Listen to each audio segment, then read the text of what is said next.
रिपोर्टरों में से 2 4 ही 5 लोग रिपोर्टर हैं ना कि अपनी रोटी सेकने के लिए किसी को कुछ भी बोल देते हैं। नहीं कर सकता, एक क्लियर जान लीजिए आप, चाहे वो कोई भी हो। मैं गलत चीज़ों का बढ़ावा नहीं दे सकता। और मैं जितने यूट्यूबर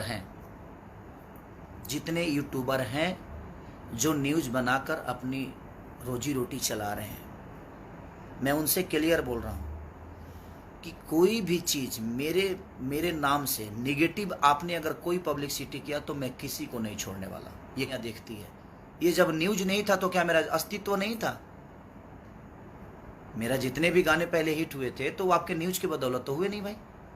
और प्लीज़ अब बर्दाश्त से फाजुल हो रहा है, हर चीज़ का सफाई मैं आकर दूं, ये मैं नहीं कर सकता। ठीक है, आप किसी को भी कमेंट में किसी को भी आप गाली देंगे, उसका भुगतान आपको करना पड़ेगा। और मैं जहां तक खास करके मैं क्लियर बोल रहा हूं, मेरे प्रति